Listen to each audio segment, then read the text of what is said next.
Hey, it's Liber Ninja And I'm quite Syndra. from Team NCB. Coming at you with new stuff, Summer Rock. Yep. First thing up, Syndra. We're going to kind of like talk over her a little bit.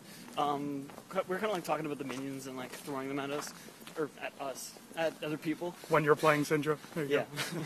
But it kind of like dawned on me for a second there that you could probably actually pick up Tibbers and chuck it right back at Annie. I'm pretty sure it does say enemy minions and neutral monsters, so I really want to chuck a blue buff at someone.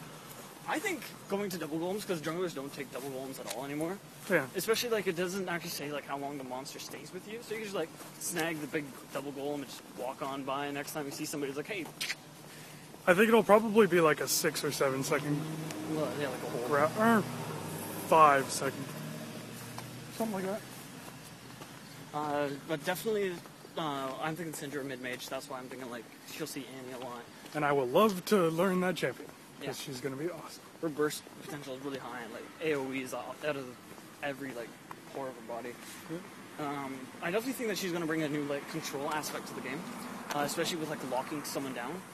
Just because she seems like such a late game champion, especially with her passive, because every time you reach a maximum rank in your passive, it gains an additional ability to it. Yeah.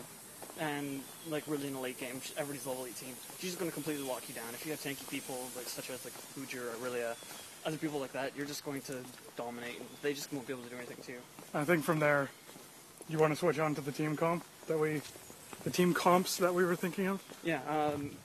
Actually, let's go with your favorite team comp, because you're talking about like a really nice gold team comp.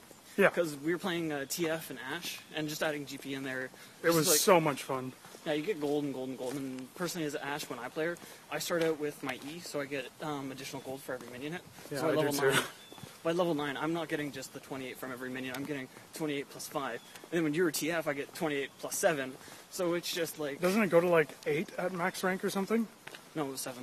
Because it's 5 for her E, and then the 2 from your hustle. No, I mean, it's her scales when you upgrade it. I'm pretty sure skills out of 5. It's 1 extra. Maybe gold. it was GP probably. Yeah, you're thinking probably. Yeah, he goes to 8, and then, yeah. So the team comp was solo top GP with TF mid, which is so much fun to play now. Oh yeah, it's really OP too. I didn't So OP. think it hit that hard. I didn't think he could hit that hard either, but I've been playing him lately, and he kind of wrecks people. Been going like, well, most recent game was 9-0 and 16, I think. Yeah. Yeah. And then I had a couple other games where I went without dying, which was pretty cool. Yeah. Well, when we were talking about Syndra and like what to kind of talk about in this video and like where she kind of excels at, we were like thinking like, okay, well, since she's like such a high AOE burst, we were kind of like trying to make like an anti-AOE, and that's where we kind of came up with Aurelia, Maokai, Ryze, Ashe, and Sona. Which would be so much fun. Really, that support. Yeah, I think a Leona might do a little better than there too, just because Leona can at least help down bursts. Yeah, but normally a Sona takes a flash. Like you can't really you can take a flash on Leona, but it's better to have the heal exhaust. But if you have that flash ultimate or flash crescendo from Sona, it can shut down an entire team, especially with like the Ryze rooting someone down or binding someone, and then Maokai rooting someone with who's the top? Aurelia. Yeah. Yeah. So a slow or a stun, depending on what happens there, is just so OP. Yeah. Well, like I said, I really like. You could maybe switch it up a little bit because Leona definitely gets a little bit tankier than Sona does, but she doesn't help her team. I don't know. I play pretty tanky Sona with tons of damage. Yeah. Then we also got into the topic of Super Shield. Yeah, which was kind of an idea that we've all really had, I think. Yeah, it kind of more or less came to us out of a mistake. Like, Dylan was playing a Nautilus jungle, I was Lulu support, you were Ori mid, and we just kind of like threw all the shields out on him, and it was just like a good like chunk of his health was actually a shield. And it's so good. I found out the combo with Orianna to chuck it before I saw it on player POV video that they had. I had the idea with the Warwick, I think, when he comes in for the gank and like ults one person on their team, and then you just completely wreck them because their entire team just swaps around, right? Yeah. Yeah, but our initial team comp after we kind of like trying to grow on that because a super shield team would be incredibly awesome, and if you're trying to focus down someone like such as the AD carry or whatever else, all these shields on them, it's going to get super annoying. Plus, if they have GA, it's like, yeah, screw that. So our end build was Ori kill Janna, not Lulu, and you might actually be able to switch out that not for Mordekaiser, just because of what I was thinking. Like, Not Nautilus. Switch the Ori because you can't Mordekaiser jungle. So. Well, yeah, but I was thinking like maybe switching around the team comp somewhere. I was just like trying to find a way to fit that Mordekaiser in there. Unless you went like, Mordekaiser. just for the hell of it. No, you went Lulu jungle would be better than a support. Yeah. I don't know. Again, Mordekaiser. So our final team comp will be 7v4. 7v4. It's a theory that we came up with. So it's Mordekaiser mid, Yorick top, and pick your other three. I was thinking Shaco jungle, just because then you could have that potential 8v4, double manpower, but... I just don't like Shaco for that. I would preferably have Vayne AD carry, just because she's an auto attack champion. She doesn't really use all of her abilities, so the clone will still do enough damage. Yeah, but the basic theory of what we're trying to get with 7v4 is Yorick's going to ult, The AD preferably carry. their AD carry. Everyone's going to... Not Yorick, Mordekaiser. Yeah. Well, Yorick is still going to ult your AD carry anyway. Yeah. So you have 2 AD carries. Next thing, Mordekaiser is going to... Or not next thing, at the same time... Everybody focuses their AD carries while which Yorick ult is on. focuses... Yorick gets your own AD carry. Yeah, so you end up with 3 AD carries. Our item for this week, which is Zeke's Herald, which we go for supports, and we go for support items this week, and last week, and probably the next week. Yeah, really with items, we just kind of randomly pick something, unless someone like wants us to kind of go over top of an item, what we think. Well, we go AD, AP hybrid for carry. Yeah, but if there's someone out there that wants to try and, like, you know, what do you think of this on this champion or this on that? You know, like, give us ideas for summer walks, because we run out of stuff. Yeah, we do. So Zeke's Herald, when you should buy it and when you shouldn't. I would personally say when they have a lot of, like, right-click to win champions. Yeah, so you get, like, Tryndamere solo top, which isn't really all that viable much anymore. Yeah. Yi jungle Vayne. You get, say your AD carry needs some lifesteal, but they have to priority like a Quicksilver Sash or a Guardian Angel or something. You get a Zeke's Herald. I almost said Stark's Fervor because that's what it used to be.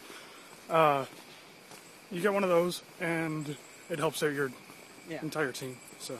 Well, that's just it though. Like you want to use Zeke's Herald on something that is a team with a lot of auto attacks. Yeah. Because if there isn't, you're really wasting your money on something you don't need.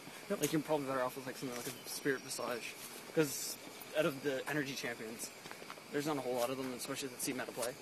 So, another thing I wanted to go on is I just recently thought of this is like maybe we'll change up Zeke's a little bit, because I know it used to give a crit chance when it used to be Starks. Yeah.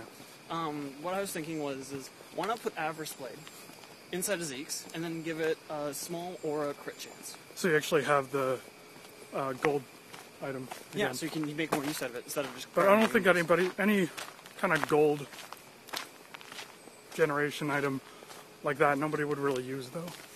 Yeah. On a support, at least. But it still, it gives you a little bit more viability, and... Well, maybe not viability, but it gives you something to kind of work with, play with, because maybe you want a really cool critical, like, support Draven or something. Yeah. I don't know. Nuts. Yeah, but what really gave birth to this was no one uses Avarice Blade, and I can understand why it's crit chance plus gold for 5. Like, that's kind of crappy. But other than that, there is no item that gives an aura crit chance, which could really benefit your AD carry from, because most AD carries, they'll get a crit chance from Masteries, maybe Rune Page. And the Infinity Edge. And the Infinity Edge, and Phantom Dancer if they grab it. Yeah. So you're looking at maybe they'll have, I think, 60? I think? Well, Infinity Edge... Oh, God. Infinity Edge is like 30 something. I think. Yeah. And then Phantom It's like 20 something. yeah, it's like 20-ish. And then Masteries, I think, gives you another 8. I don't know. Either way, you're around. No, they took 6. that out in Masteries. No, there's. Nope. Crit no. damage. They took it out. No, okay. I'm just pretty sure there's a crit chance in Masteries still. Or if you have a rune page for it. Yeah. So, but yeah, I was thinking like, or a crit chance, even if it's like 10. It's still great, because it gives you quite a bit for it. And again, you can help with a team, like maybe you have a crit heavy team or something like that. Or, I don't know, get a lucky crit. Oh, Gangplank solo top. Yeah. That parlay. Gangplank solo top parlay is actually so much fun. Okay, so this is kind of the real reason. Yeah, I can kind of see it. The real reason why we really do these summoner walks, just for the exercise, I guess, and to talk about the stuff that we want to. So there's like, let's go up them. Okay, As you were saying. yeah. See, I can't even flip it around now. So we go up faster. Next thing we're really like thinking about was Graves, his W, smoke screen. I think it's the W. Yeah, I'm sure it is. because the Z is quick draw. But we're thinking like monsters, champions with zombie form, such as Karth and Zyra. Can they see within inside the smoke screen or not? So say Karthus dies, Kog'Maw dies. You smoke screen on top of them, or where they're going to go, like if they're playing Kog'Maw. Hey, look, it's bright. And then, can they actually see? I think no. I don't think they can either, but I would say no, because it's still a champion. It still does that summoner blindness, and well, actually, no. Then I think the opposite of you. I think they can see because they're untargetable, yeah, there might but I'm not sure. It's just something that I yeah, we haven't thought really gone into myself. beta testing this or beta testing it. Yeah. Testing it. Not even. So thanks for joining us with this week's Summoner Walk. Like, subscribe, and throw down a comment in the section below about something we talked about. Or something Theories. to give us about. And I hope we left you a little bit wiser. Thanks, guys. Yep.